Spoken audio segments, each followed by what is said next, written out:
Big cap, Don Marino, heavy sombrero. He lack knowledge, I bet he a scarecrow. Something deadly a Edo. If it ring, get low, rider, and he go But we was never friends. Show up to Harlem looking for your crib. You better let me in. Masked up, gloves on. I work in medicine. Show up to deluxe apartment in disguise like the Jeffersons. Not to get shot with the cannon. I gotta do you, send a shot into you. This is Black Love, Brown Pride. Shaka Zulu meets Montezuma. And will you be?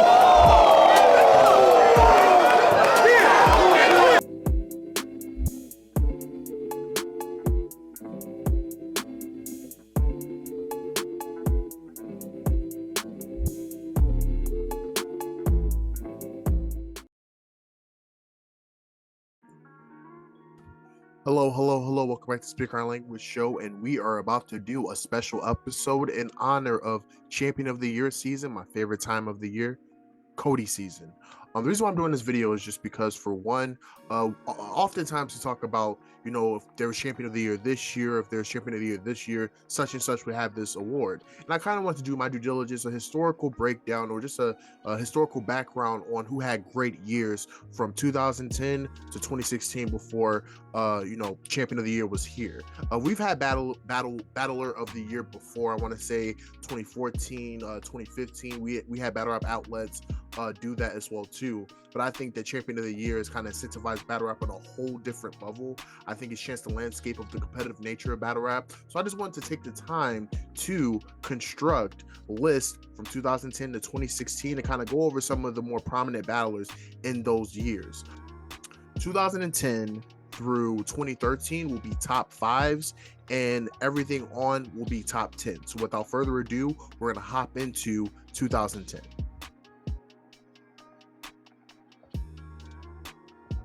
At number 5 for this year, I have none other than K-Shine. K-Shine was a guy that was known for his work on Lion's Den. He was one of the up-and-comers that was under the Dot Mob crop of talent.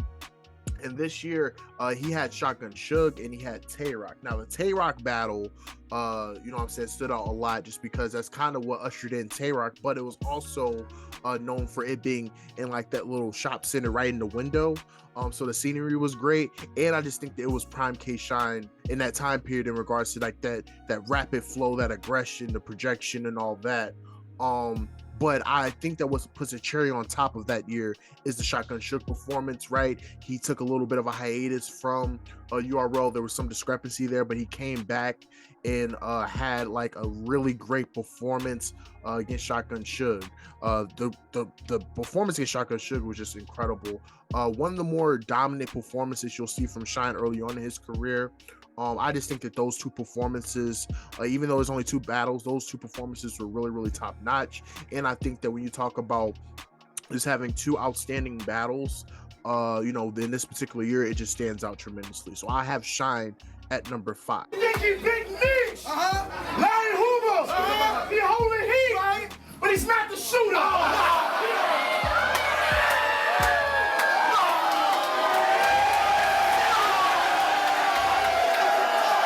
At number 4, a guy I just mentioned, probably the reason why he isn't higher is because of the Shine battle, but I have Shotgun Suge. Battle Tay-Rock, which was a huge thing. This was I kind of put him in that gatekeeper role even then. Like, I feel like Tay-Rock was his first URL battle, and he not only gave a good performance, but he also won clearly, in my opinion, against Tay-Rock. He also had Calico, a lot of controversy, but one of the most talked about battles of the year with him and Calico. That was a look. He had Holly Hood early on in the year to start off the year. That was a dominant win. I want to say his second round where he had the Juice scheme. That was crazy. For the Juice movie.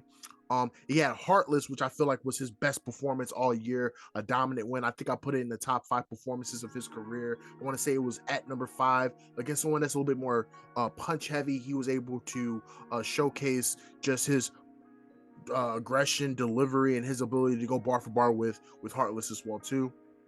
I thought he had a really good year. The only thing that keeps him from not being higher is the Shine battle. I felt like if he had to make the Shine battle a little bit closer, he could have easily been 2 or 2, maybe even 1, because he has the battles, he has the moments, he has the impact on the year. I just think that the Shine battle kind of hurt him, but I think he had an excellent year. That's another guy I wanted to give a spotlight on, shed a spotlight on, and that's what I have at number 4. Step pops, grandma get headshots. Uncle Fester get knee shots, Auntie Ann get 3 shots, all in the face till the cheeks pop. Keep shooting till the eyes roll back in the head like I'm hitting a G-spot. Yo! At number 3, I have none other than Hollow the Don. Hollow was already a household name at this time, right? Like he's done a lot of work, early on with Fight Club, with 106 in Park, with Grind Time and whatnot. But I think this year kind of epitomizes like Hollow in his prime. He had the battle with Awkwards, which technically was on New Year's Eve, and I want to say the battle actually happened on the first day of 2010. So that was a major thing. Him and Awkwards is such a classic battle, one of the more high profile battles on the Grind Time platform, and I had him clearly winning that battle too. Even though I think Awkwards was good, I just thought Hollow clearly won that battle, right? So you have that battle, then you have the Big T battle, which I feel like was a huge battle for both of them, but specifically Hollow. One, because it was his URL debut, which is funny because a lot of people debuted that same night. Sue Surf debuted against Young Ill. I think DNA debuted against P. So that was a huge night, and I'm pretty sure they were the main event. Big T was coming off of his performance against Deacon Frost on the first ever URL card in October 31st, 2009, and he actually threw a shot at Hollow, right? So there's a backstory there. And I actually think Big T on the watchback was pretty good, but I just think Hollow was just untouchable. He was filling in on he was clicking on all cylinders. I just think that all 3 rounds that he delivered that day, nobody was going to be able to match it or beat it. So I just thought that those 2 battles warrant Hollow enough to be at the number 3 spot. A lot of impact on both of those battles, and I put a lot of stake in beating somebody that was like red hot and stopping them dead in their tracks. That was one of granted Big T didn't battle that much, but that was one of the more clearest wins that Big T would have it early on in his career. So I have to give him credit for that, and that's what I have at number 3. At number 2, I have Hitman Holla. Hitman Holla was phenomenal this year. When you talk about having moments, having impact, being one of the most talked about battlers of the year, Hitman was in that conversation. I feel like Hitman had 2 bangers. The first banger being Cortez. Great battle. I think this was his first time in New York, because I think he had something. I think he was doing basketball around the time still, so he still had something going on with that, so he couldn't make one of the other events. But he battled Cortez in New York in a very, very great battle. The infamous "Man, what you saying? What you know? What I'm saying." The John Lynch line was crazy. His third round was really good. Slide up on him like baggage claim. He had so many quotables in that battle. Cortez did great too. A lot of people edge Cortez to win in that regard, but I think it's a classic battle, and I thought they rose both of their stock. So boom, he has that battle too. To close out the year, one of the biggest grudge matches of all time, in my opinion, he battles Arsenal. And in my opinion, I thought he clearly won the Arsenal battle. Had a lot of great moments in that as well too. His infamous second round was phenomenal. I just think that he did everything that he could do and maximize those 2 battles to his highest potential. And I think that he comfortably sits at number 2. You can only name one person that had a better year than him this year, and I'm about to get into that one person right now. His homeboy keep talking while I'm rapping. Not cool. The contract said I can't hit this nigga. Not you.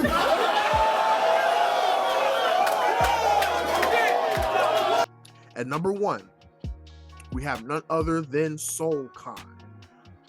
Soul Khan. I think Soul Khan, this is I'm not gonna say this is one of the lost years, but I know a lot of people, when they think of Soul Khan, they think of him as a legend, they think of him as one of the more foundational pieces of battle rap, right, in the late 2000s, early 2010s. But specifically this year, he was sensational. Dominant, right? Him versus Deacon Frost, a 30. Him versus Fox, a 30. And you're talking about on multiple leagues, in multiple settings, big stage, outside, small room, doesn't matter. Grind time, URL, doesn't matter. He's had, I think he had Deacon Frost, he had Carter Deems, he had Fox, he had like 2 or 3 2-on-2s. He also battled Pole Rich, he also battled QP. That was a crazy battle. I was going to say that's close to body bag area too. QP, amazing performance. Fresco, really good battle. And I used to be a big fan of Fresco. I think they had a really good style clash in that too. So you're talking about having body bags. You're talking about having a lot of moments. You're talking about having a good strength of schedule so early on into where people wasn't really battling that much. All right, so you're talking about having that many battles, right? Having a lot of moments in those battles. Having a good battle with Fresco. He also battled Sensa. You know what I'm saying? I want to say that was an international battle too. So again, battling any and everywhere. I just think that he just had his hand on the year the entire time. I think that he maximized every opportunity he had in every battle. So that's who I have as the quote unquote champion of the year of 2010. I don't give a hold on. I don't give a fuck if you think you're the sickest kid in your squad. You're a coward with the fucking voice of Nicki Minaj.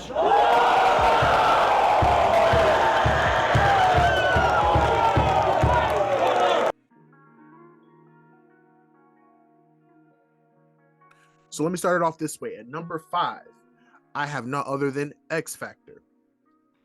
X Factor was not only one of the best to come out of the Midwest, but one could argue that he was one of the best active battle rappers at the time. X Factor this year battled Amzilla, he battled Sue Surf, he battled DNA and Rich Dollars. Although a lot of people give Sue Surf a clear win over X Factor, I still think that he was really good in that battle. I thought he was good against Amzilla as well too. But the DNA and Rich Dollars performances back to back really helped his case. I thought he took a win from DNA, even though I thought DNA was really good. Specifically in the first round, I thought X Factor took the second and third clearly, and I think that DNA even admitted to losing this battle because of the third round, the priorities angle that X Factor had.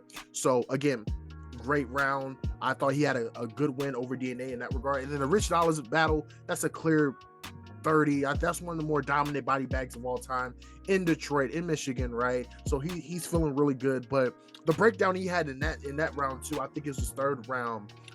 Maybe if you trim it down and don't rap in a hurry, then maybe we'll think you're actually worthy, right? It's like it holds a lot of weight. You're talking about 2 big stage performances, 3 if you're counting Rich Dollars, right? And all of them were good to great performances. So I had to put X Factor on this list. So that's who I have. I have X Factor at number 5. I can't beat you bar for bar, Richie.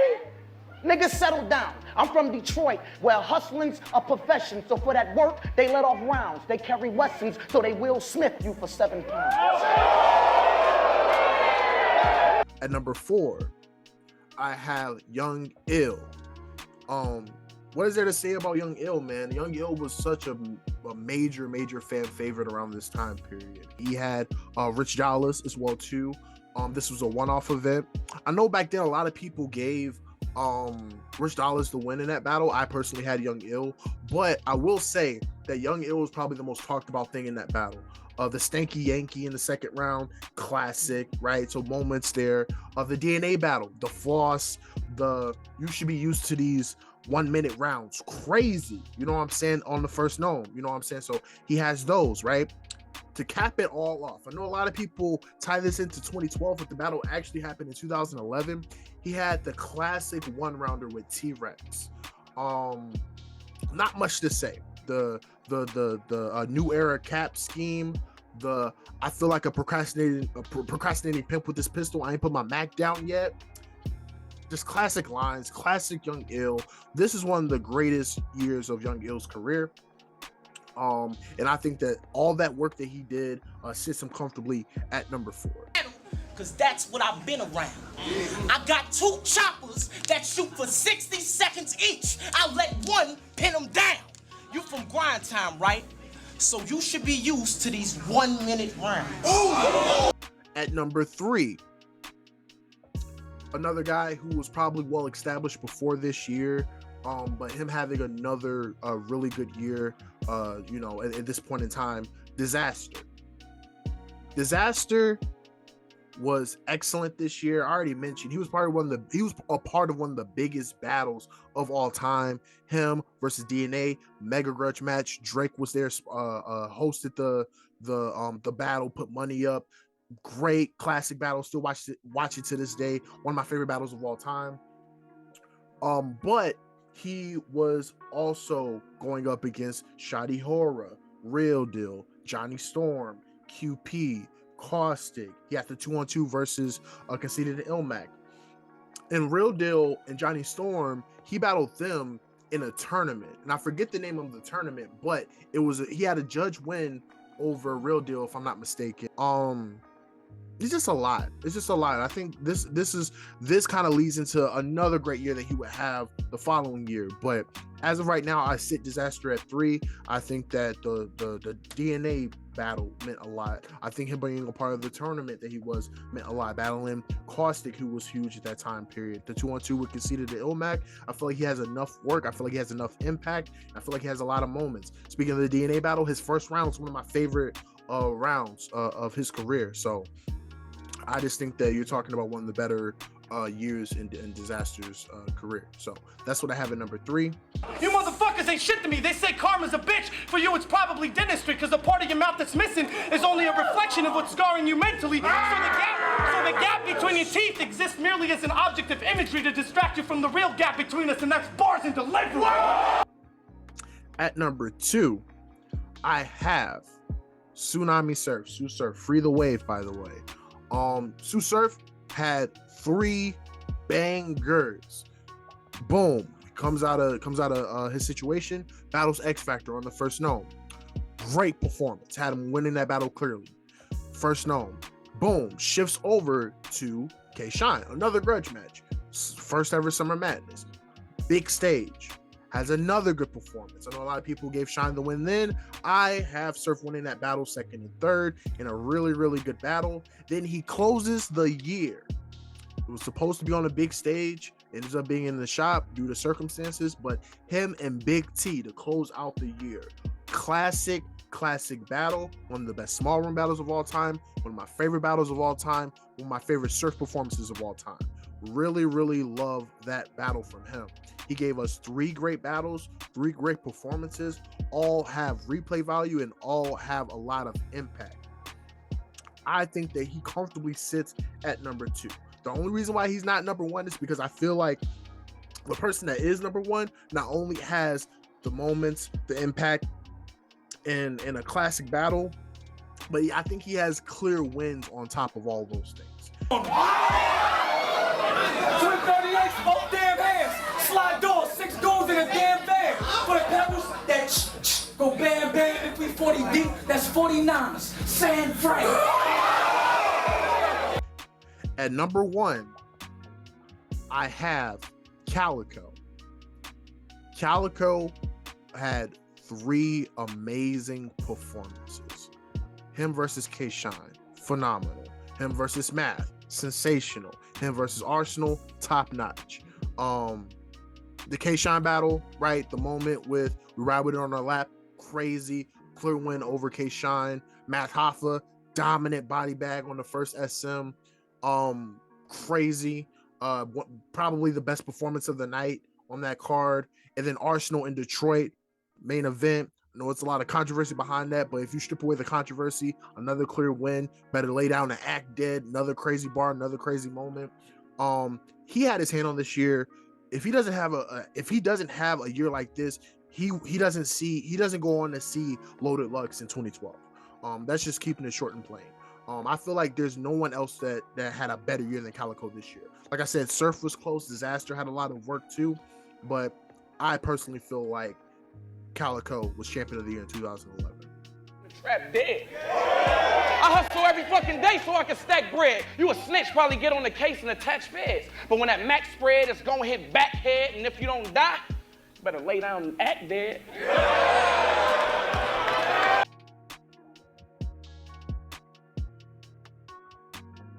The reason why I was very, very close to not having this guy on the list is because he only has one battle, right? But I would be doing a disservice if I don't have him on the list. I think this battle, this performance in general, is one of the most important performances in battle rap history. I am talking about Loaded Lux. Loaded Lux sits at number 5. And if you ask anybody else, they probably have him higher, right? Off the strength of that one battle. Him versus Calico, right? One of the biggest battles to ever happen. One of the biggest battles of the SM series. SM2, one of the best events of all time. A lot of people's favorite event of all time. And you could argue that he had the best performance on that card on a night full of legends. There's not much to say. I just think that performance, that third round in particular, holds a lot of weight to a lot of people. I particularly enjoyed that performance, the theatrics behind it, everything. A lot of moments in that, like I'll put it to you like this. He has enough moments in that one battle to kind of like put him on the list. Like the moments that he has in that one battle alone probably like beats out people's performances across 3 or 4 battles this year. So I can't have Loaded Lux not on the list. I think he deserves to be on the list, even if it is one battle. So that's why I have it number 5. Every round that I've sketched bouts, there's nothing tougher than smooth as the rusty tools in the shed house. You niggas came here playing. It's cool, but y'all gonna leave giving head counts. They didn't even book you niggas rooms. I told them Harlem Hospital giving beds out. This guy, he pretty much foreshadowed what was to come. I am talking about B Magic. B Magic is number 4. The reason why he's number 4 is he put in a lot of work and had a lot of good battles. Him versus Rosenberg, good battle. Him versus Real Deal, really good battle. Even if you have Real Deal winning, I still think it's a good battle. Him versus Heartless, solid battle. I think he had a slip up in there, but still a solid battle as well. Lynx Montana, anybody that knows this battle knows that this is like one of those cult performances that you enjoy. Like it's a cult classic performance from B Magic. Excellent performance in this battle. Chilla Jones to cap off the year, amazing battle, a great back and forth, and we know to put a couple in his top like a Wedding Cake, the Tommy Lee Jones Men in Black like Agent K, a lot of classic lines. B Magic was, in my opinion, one of the best PGs doing it at this time. On this baby 8, I put Jones in a box, better say your grace, you know. Grace Jones box, say your grace. That Tommy Lee Jones, Man in Black like Agent K.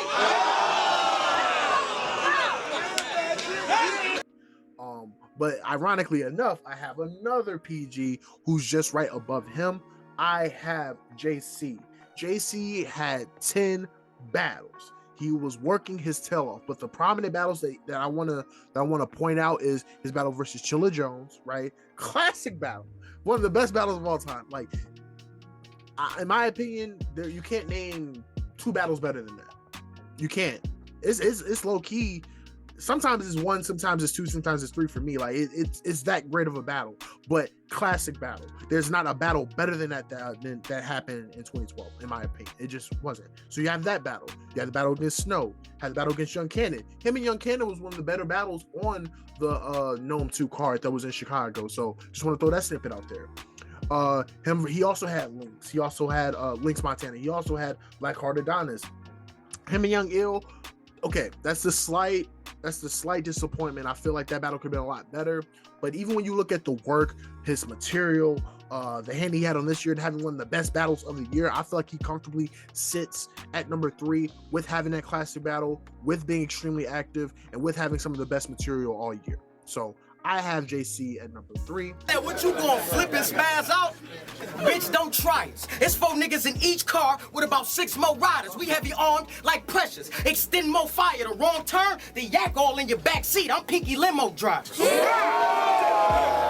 At number 2, I have, and this was very hard. The runner-up and the number 1 for this spot was it was literally splitting hairs. But at number 2, I have Disaster. Disaster had a lot of work this year. I want to salute him for the work that he put in.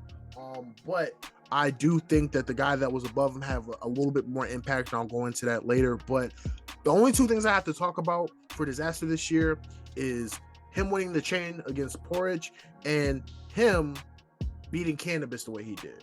I think him dominating Cannabis the way he did really put himself in a different stratosphere. I know, right? Like, you're thinking, hey, Cannabis is not really someone that battles all the time. He's not a professional battler. That is true. But what he was able to do against Cannabis put a lot of eyes on the battle rap culture. I think that performance is one of the biggest body bags of all time, one of the most important battles on the KOTD brand. And I think he represented the chain and represented battle rap in a way. With that performance, I think those two feats, winning the chain and also dominating Cannabis in the way he did, is enough impact in a lot of moments within those two that just puts him at the number 2 spot of the year. Today's top elites, not acapella or on the beat. Just stop blogging, please. If not, at least while you still got a spot to keep. Used to be a role model to all these geeks. Even gangsters looked up to you like when a respected father speaks. See, the problem is the hip hop. You are unique. That's why it also bothers me, because I feel like I'm putting my own dog to sleep. But the person I have at number 1 is none other than Arsenal the Rebel. What is there to say about Ars, man? I think that, you know, this probably featured some of his best rapping, some of his best moments, right? He did a lot of stuff even outside of just being a battler, right? That's where he had his own, he was running his own league. He was traveling across the country, traveling out of the country, doing a bunch of different great stuff. His year featured him versus T-Rex, a lot of good moments in that battle. Him versus Ilmac, dominant win over Ilmac on KOTD. Him versus Math Hoffa, another great that he took on his league. Him versus Shadi Hora, classic battle. Fun fact, one of the first battles I ever watched as a battle rap fan. So, classic battle. And then him versus Chrome. I think he has a solid strength of schedule. He has a lot of impact, a lot of moments. His material was some of his best material of his career. A lot of good performances on the year too. I think Arsenal had the best year out of everyone on this list, but again, him and Disaster was very close. But I just think that the Shoddy battle, the Ilmac dominant win, the T-Rex battle, I think those three in general, those three as a whole, just help his case a lot for that year. And the pain that I caused, and it all serves the same purpose. Your life's a circus. You clown niggas is all herbs. You a herb, I'm a smoker though. I'm walking around with a Pinocchio. That's a long nose with a long range, so I'm hitting targets in Tokyo.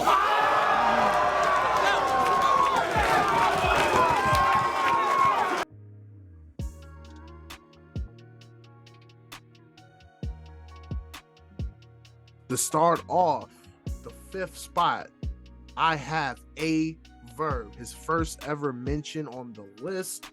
A Verb had a really good year, kind of underrated year if we're being honest, in 2013.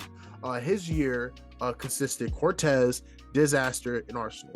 Cortez battle, dominant win in St. Louis, right? So he was floating, right? The double back like a camel, the electric slide, the Facebook picture profile line was phenomenal, crazy. So he has a dominant win over Cortez. Then he goes to KOTD, has a really good win over Disaster. KOTD, really good win. Then he has Arsenal in St. Louis again and dominates that battle too. Even though you could argue Arsenal got one of the rounds, I feel like it's still a clear win for A Verb, right? The Elvis move, he was just in his bag all year. 3 great performances, kind of made up for the Rex battle that happened the year prior. I know it doesn't get talked about as much, but this year was a really good year for A Verb. 3 great performances against 3 high-profile competition. Cortez's Disaster, Arsenal. There's not much you can say about that strength of schedule there. So that's what I have at number 5. Bar about rider, CTS, me and a couple sopranos. You and your cats and your flannel, bitches packs with your family. I let that window half down like, yo, what's happening, manana? My Spanish all fucked up, but he ain't catching this asshole. Out that window that baby using. Black and they scramble, click and clack out of ammo. U-turn. I got a double back like a camel. Number 4, I have Shotty Horror. Welcome to the list, Shotty. Shotty had a solid year in 2013.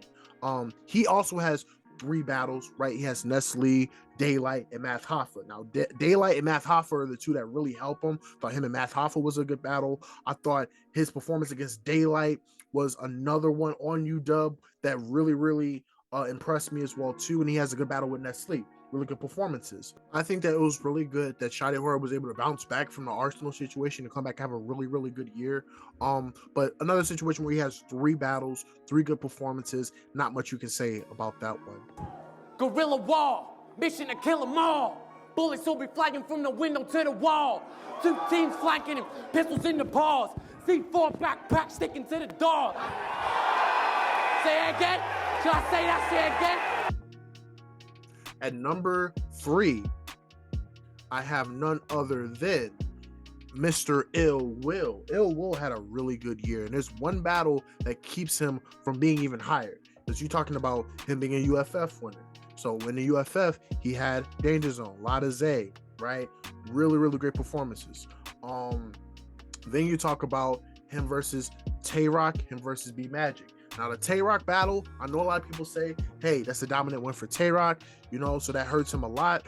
I personally had him taking the first round, and I actually thought that there was a chance for him to win the round, but I feel like the second round was so lopsided and also you add the choke in there too. It will end up choking in the battle. It kind of hurt him in that battle, but he closes out the year with B Magic, and B Magic that year was really good, which you guys are about to find out where he sits. But B Magic was really good, and I had him clearly beating B Magic in a really good battle. So I think that he comfortably sits at 3. If he doesn't choke in the Tay Rock battle, we could be talking about him being number 1, but hey, he sits at number 3. I think the impact of him being a part of UFF, having a dominant run in the UFF series, and then having good battles outside of UFF too really helps him. We gonna bring the pit out this nigga. I will cock back smack the bitch out this nigga. Hit him with a god damn follow my dog. He just beat the shit out this nigga.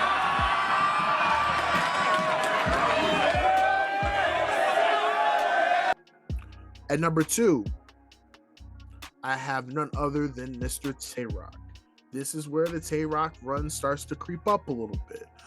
Tay Rock this year had Rolla, had B Magic, Ill Will, and JC. I want to say Rolla was on the 7 Cities league, right? And I thought he had a really good performance there. But the 3 with B Magic, Ill Will, and JC were top notch. Him and B Magic, really good battle. Him and Ill Will, another good battle. I want to say probably one of the better battles, if not the best battle of the night on Summer Madness 3. Classic second round that he had was phenomenal. The Emmett Till Will, since he's from Yak Town, I have the town pouring out yak for him. Then he also has JC, which he has another great performance to close out the year against JC, a guy that was on a killing spree at the time period. Second round was really good. Once this hit, man, your brother gonna have to hold you up. He was just amazing all year. This is when the run started to really materialize. We should have been battled. If I knew you wanted it with me, I would have been at you. Catch your mom's mom while she picking them Granny Smith apples. Give your granny the Smith. How you like them apples? Hey. At number 1, I have Beam Up Magic. B Magic was sensational this year. He starts off the year with Tay Rock, and him and Tay Rock was a really good battle. I edged him the battle against Tay Rock, but really good battle in that regard. Rushmore the President in the Rock's face. Open up in your front like Urkel Whip. He had a lot of great lines against Tay Rock. Then he goes from Tay Rock to battling Charlie Clips on Gnome, and giving Charlie Clips a clear loss on Gnome was a huge deal. A barrage of bars in that battle. I Identity Theft line was crazy. The Area 51 line was crazy. He was just phenomenal in that battle too. The DNA battle, even like another crazy one, and a dominant win, like a clear win. Like there's no debating. Like I had him clearly taking all 3. Find Eric in the Middle of America. Wet St. John like the Caribbean Sea, just crazy. And then him and Ill Will, even if you want to say Ill Will won the battle, I still thought B Magic was really good. I don't think it was super dominant, but I do think there was a clear separation. But I think that when you have a win over Tay-Rock, who had a good year, a win over Charlie Clips, who was as big as he was, a win over DNA, and then a good battle with Ill Will, I just think that, hey, you're either having good battles or you're having dominant wins. So shout out to B Magic. I think he clearly sits at number 1 for 2013. Understand my peeps, we deep. Clipper, take the steal and pass like CP3. If the first scrap don't make this nigga see we G, I bring out another bad creation like BBD. Bar.